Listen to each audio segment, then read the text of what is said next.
3 hospitals, 5 specialists, 9 months of tests. Every single one of them reached the same conclusion. Mrs. Carter, there's nothing medically wrong with you. By the time I heard those words for the 5th time, I almost believed them. But my body was telling a different story. Every Monday morning, I woke up exhausted. My muscles ached. My hands trembled. Sometimes, I couldn't even look at myself in the mirror. The strange part wasn't the pain. It was the timing. Every week, the symptoms appeared almost exactly the same way.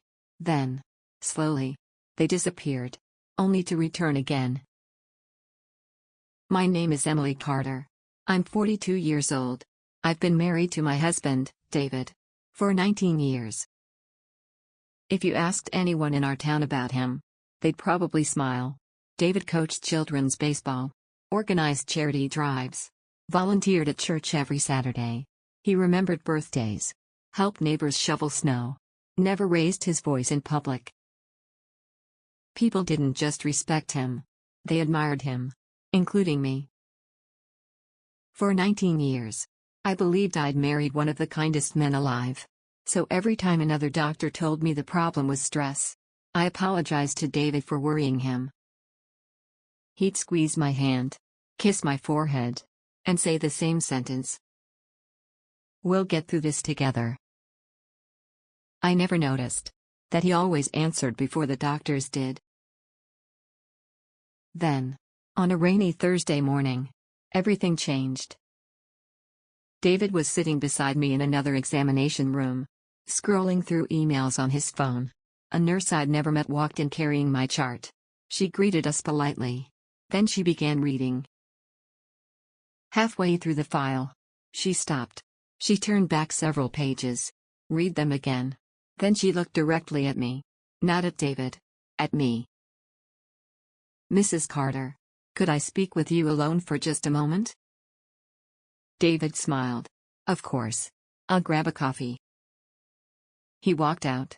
The nurse waited until she heard the waiting room door close. Then she locked the examination room door. I'd never seen a medical professional do that before. She pulled her chair closer. Her voice dropped to a whisper. Emily, I need you to answer one question. You can lie to everyone else, but don't lie to yourself.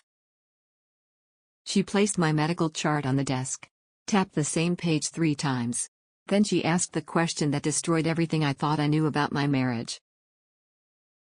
When was the last time your husband accepted the word no? I opened my mouth. Nothing came out.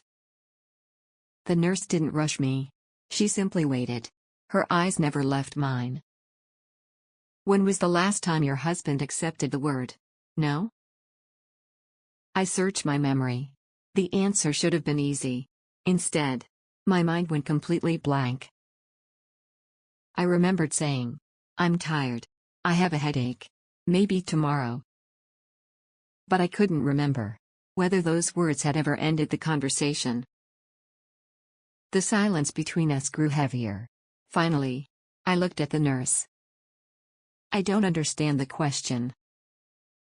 She nodded slowly. I thought you might say that. She turned my medical chart toward me. Over the last 9 months, you've visited 3 hospitals, 5 specialists, and your symptoms appear almost every Monday. I looked down. She was right.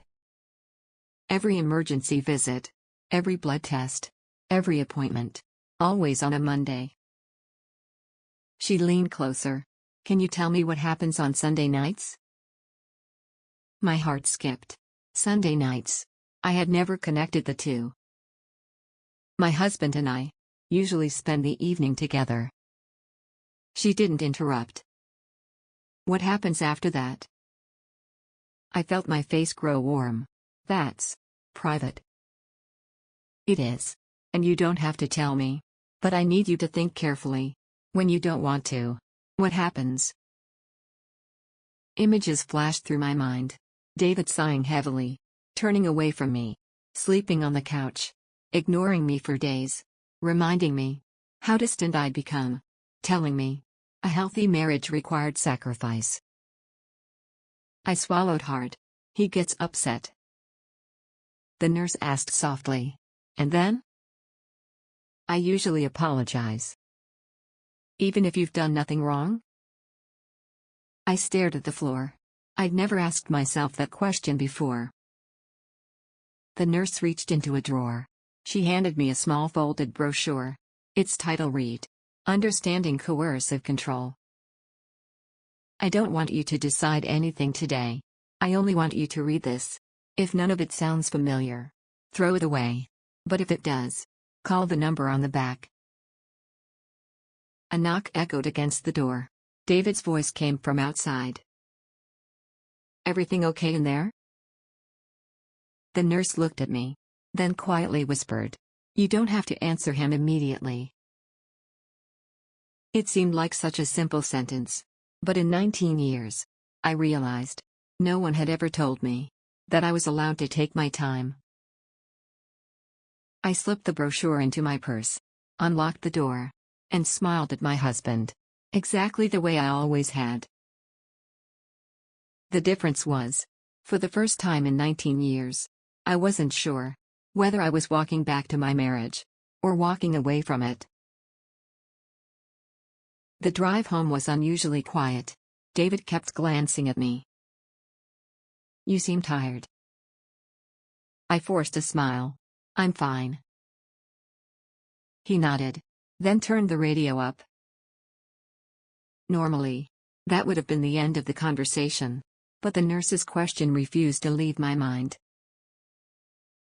When was the last time your husband accepted the word no?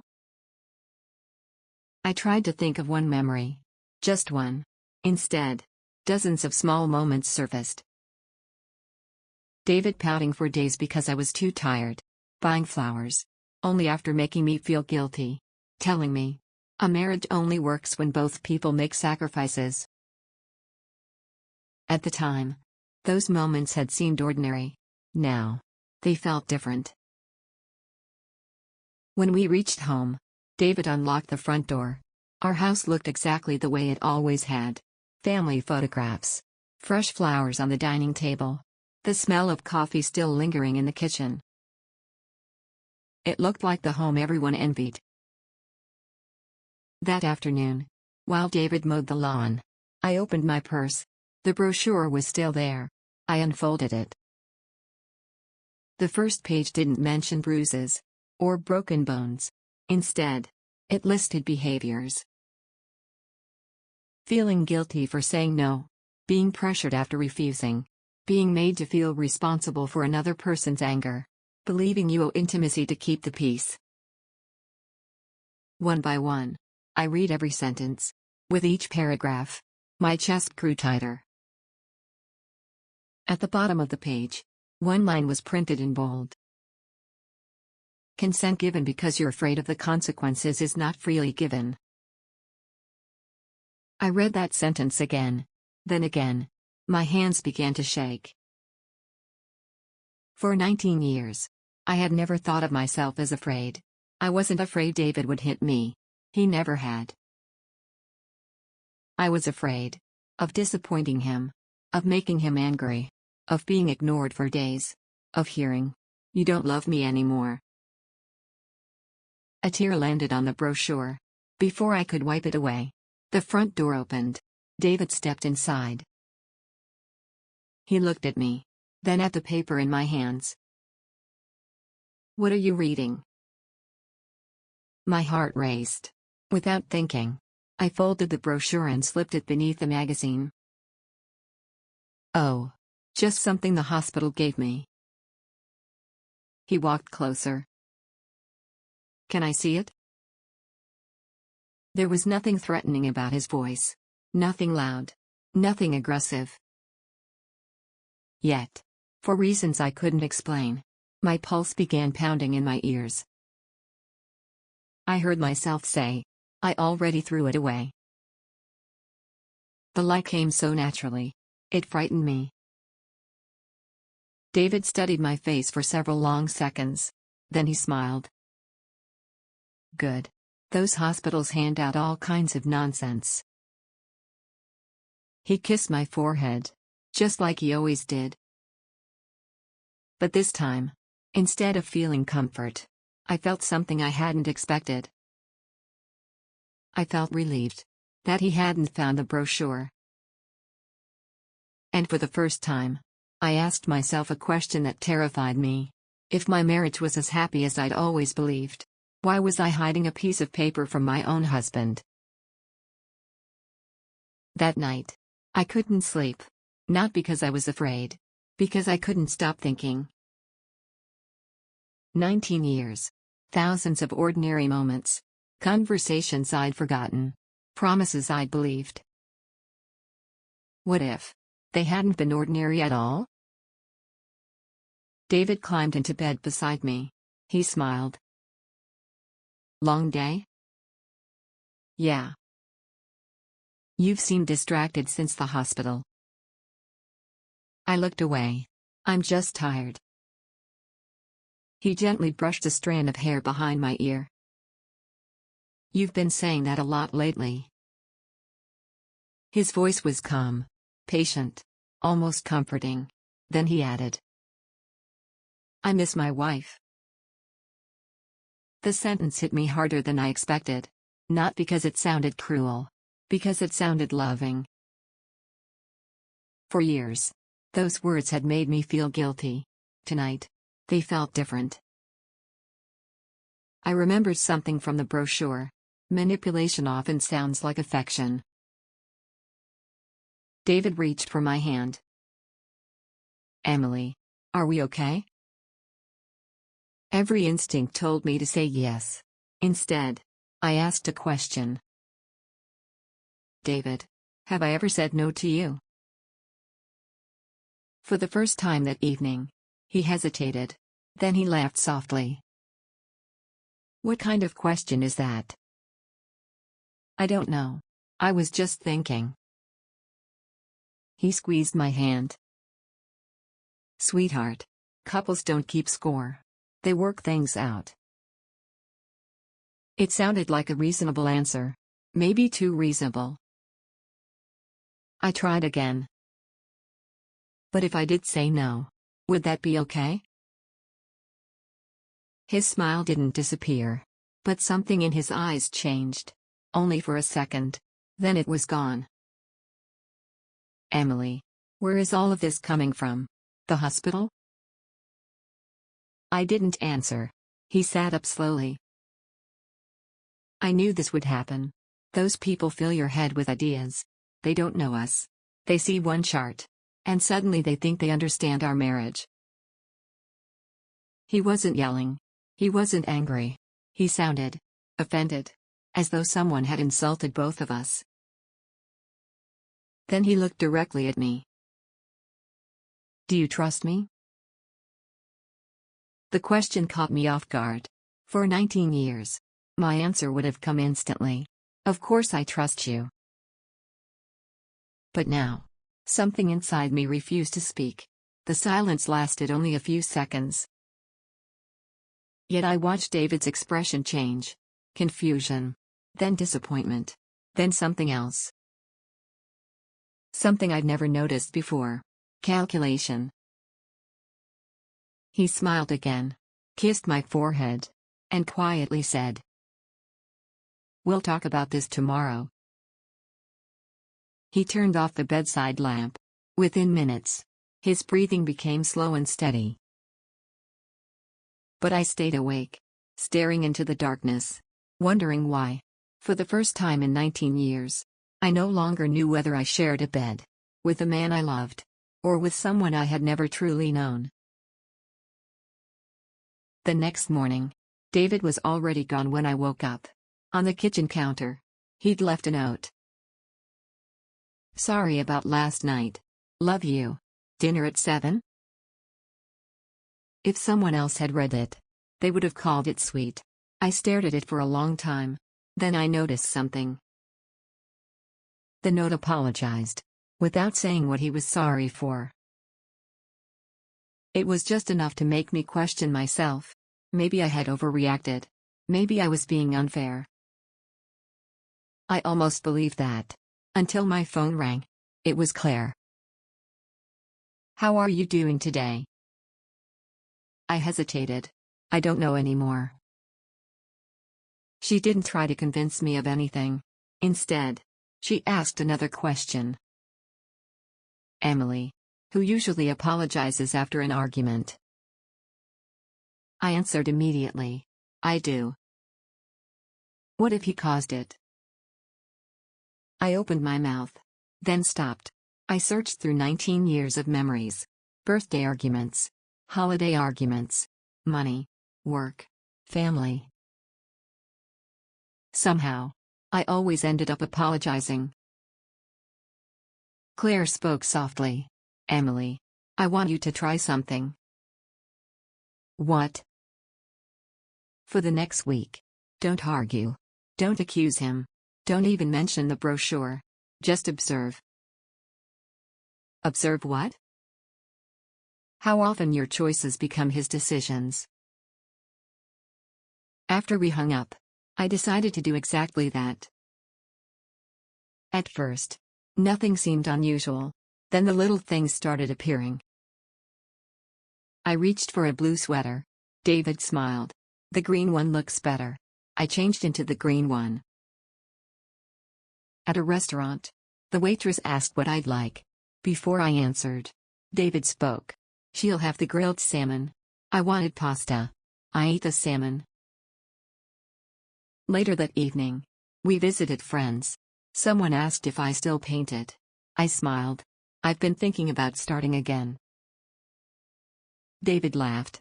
"Emily always says that. But she never finishes anything." Everyone laughed, including me.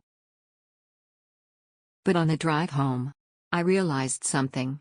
I hadn't painted in 14 years. Not because I'd lost interest.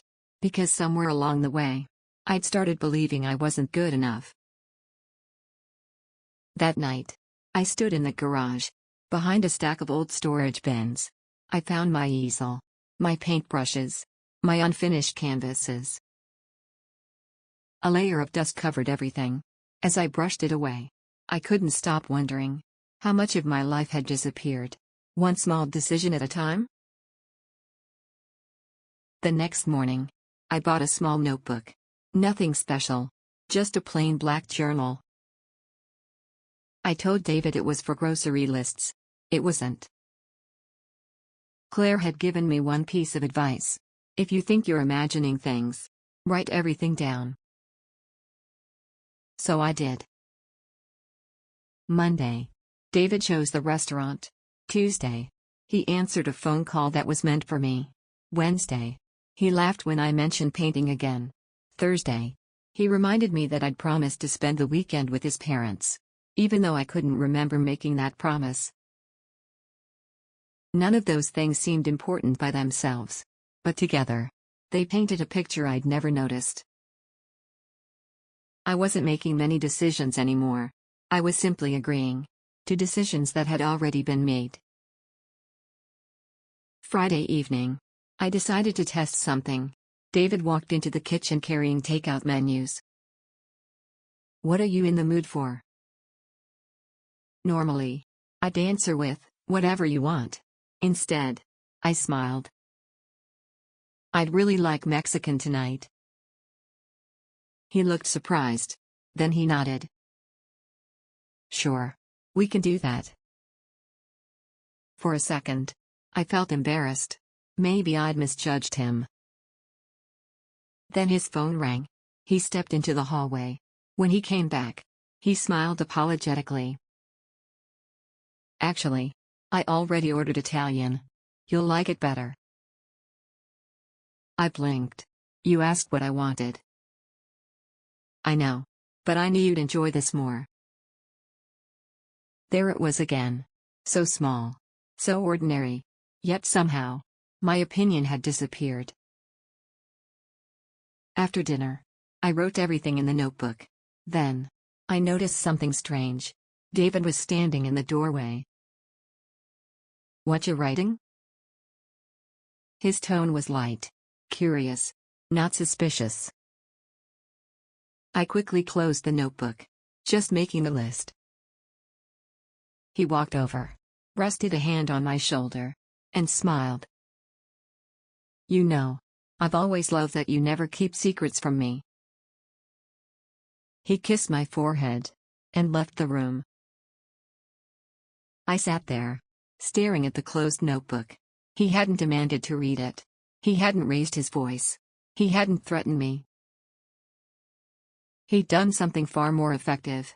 He'd reminded me that in 19 years, I'd never kept anything from him. For the next 10 minutes, I argued with myself. Maybe I should show him. Maybe I was being unfair.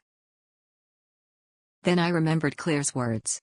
If you ever feel guilty for protecting your own thoughts, ask yourself who taught you to feel guilty. That night, instead of leaving the notebook on my desk, I hid it inside an old box of Christmas decorations in the attic. I wasn't collecting evidence against my husband. Not yet. I was collecting evidence that I could still trust my own mind. 2 days later, Claire called again. "I've been thinking about you. I think it's time we meet." We agreed to meet at a small cafe, 20 minutes from my house. I didn't tell David. For the first time in 19 years, I was going somewhere, without explaining why. Claire was already waiting when I arrived. She smiled warmly. Not like a nurse. More like someone who understood exactly how frightened I was. She didn't ask about David. Instead, she asked about me. "What do you enjoy doing?" I laughed awkwardly. "I don't know." She smiled gently. "You answered that too quickly." I stared into my coffee. She was right. At 42 years old, I couldn't answer a question most children could. Claire reached into her bag. She placed a blank sheet of paper on the table.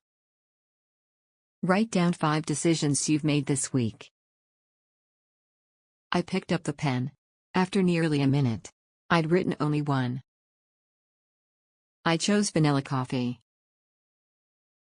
That was it. Claire didn't look surprised. She quietly said, "That's not uncommon. When someone spends years adapting to another person's expectations, their own choices slowly disappear." I felt tears filling my eyes. "I don't even know who I am anymore." "You do. You've just spent years becoming who someone else needed you to be." Before we left, Claire gave me one final piece of advice. "Don't try to prove anything to David. People who depend on control rarely give it up because they're confronted. They reveal themselves when they realize they're losing it." Those words stayed with me all the way home. That evening, David was unusually cheerful. He'd cooked dinner, lit candles, even opened a bottle of wine. Halfway through the meal, he reached across the table. "I've been thinking. We should take a vacation. Just the two of us." I smiled politely. "Maybe." His eyebrows lifted. "Maybe?" "I'd like some time to think about it." It was the first time in our marriage I'd asked for time, instead of giving an immediate answer. David's smile remained, but his fingers tightened around his wine glass. Only for a second. Then he relaxed. "Of course. Take all the time you need." He sounded supportive, yet something felt different. Almost as though he wasn't reacting to my answer, but to the fact that I'd made the decision myself. That night, I wrote one sentence in my notebook. "He doesn't seem afraid of losing arguments. He seems afraid of losing control." 3 nights later, I woke up just after 2 in the morning. The other side of the bed was empty. David wasn't beside me. I heard a faint voice downstairs. He was on the phone. I wasn't trying to listen. I simply walked toward the kitchen for a glass of water. As I reached the hallway, I heard him laugh. "No. She's been asking strange questions lately. I stopped. David continued. I think someone filled her head with nonsense. A pause. Then. No. I'll handle it. Handle it. Those two words stayed with me long after he ended the call. The next morning, my notebook was gone. I searched my desk, the bedroom, the attic, every box. Nothing. When David came home, I tried to sound casual. Have you seen a little black notebook? He looked up from taking off his coat. What notebook? The one I bought last week. He shrugged. No. Then he smiled. Maybe you misplaced it. Normally, I would have believed him. But this time, I didn't. That evening, I met Claire again. I told her everything. The notebook. The phone call. The missing pages of my own life.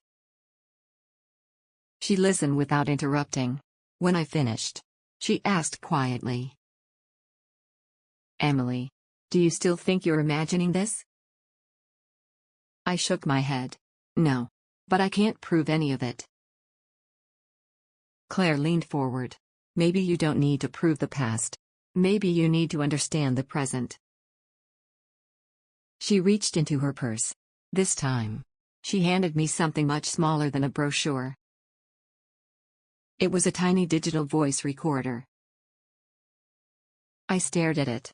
I've never recorded anyone. I'm not asking you to trap him. I'm asking you to protect yourself. What if nothing happens? Then you'll have your answer. And what if something does? Claire didn't respond immediately. Finally, she said. Then you'll hear the truth. Without years of guilt rewriting it in your mind. That night, I sat alone in my car. The recorder rested in my hand. It weighed almost nothing. Yet it felt heavier than everything I'd carried for the last 19 years. If I pressed that red button, one of two things would happen. I'd discover I had misunderstood the man I loved. Or, I'd finally hear the man I'd been too afraid to recognize. I took a deep breath, opened the front door, slipped the recorder into my jacket pocket. And for the first time in my marriage, I walked into my own home, ready to listen, instead of explain. I didn't have to wait long. The very next evening, David came home carrying 2 tickets. A weekend getaway. Just us. He smiled. I already packed most of your things. Most of my things. He hadn't asked if I wanted to go. He'd decided. I reached into my jacket pocket. The recorder was already running. David, I don't think I want to leave town this weekend. His smile froze. Only for a moment. Then it returned. You're exhausted. This will be good for you. I'd rather stay home. He set the tickets on the counter. Emily, why are you making everything so difficult lately? I'm not trying to. I just said I'd rather stay. He sighed. I've done everything I can to help you. I've gone to every appointment. Taken care of this house. Supported you through all of this. And now you're pushing me away. For the first time, I didn't apologize. Instead, I asked quietly. David, can you respect my decision? Silence. His expression changed. Not into anger. Into disbelief. He stared at me as if he didn't recognize the woman standing in front of him. Then, he laughed. You've changed. I have. No. Someone changed you. The hospital. That nurse. Whoever's been talking to you. They're convincing you I'm the enemy. I looked him in the eyes. No one had to convince me. They just asked me questions that I'd never allowed myself to ask. His jaw tightened. So that's it. After everything I've done for you, this is how you repay me. I felt the familiar wave of guilt. The urge to say, I'm sorry. It rose inside me, just like it had hundreds of times before. This time, I let the feeling pass. I'm not punishing you, David. I'm making my own decision. For several seconds, he didn't speak. Then, his voice became strangely calm. You know why your marriage works, Emily? I said nothing. Because I make the hard decisions. I keep us together. I know what's best for you, even when you don't. The room fell silent. He didn't realize it, but the recorder in my pocket had captured every word. For 19 years, I'd questioned my own memory.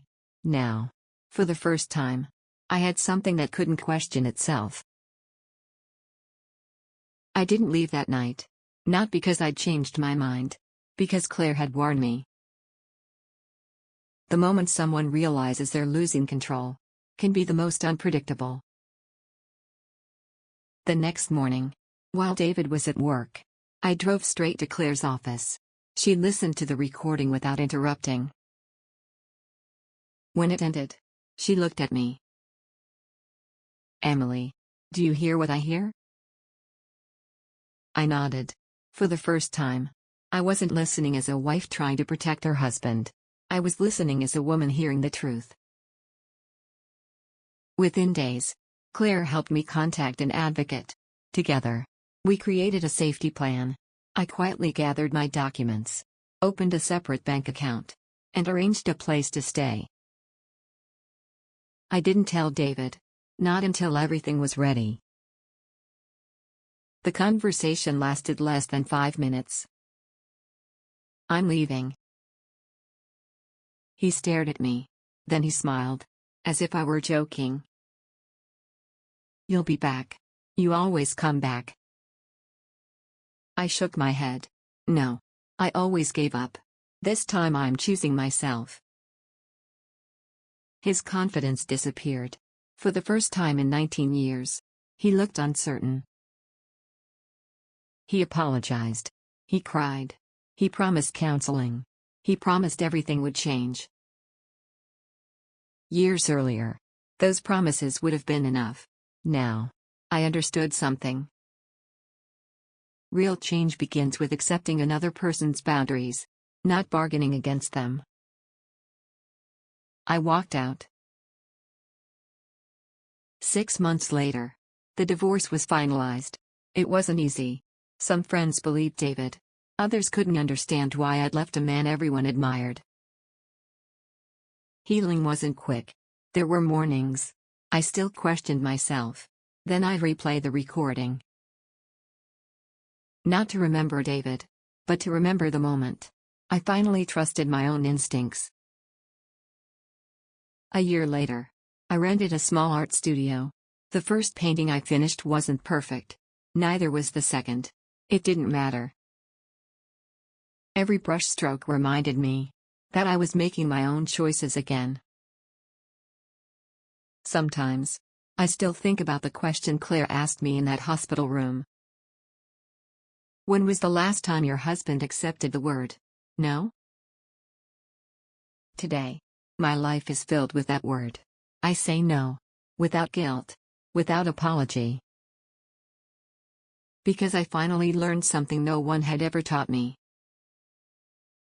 Love doesn't disappear when someone sets a boundary. Control does.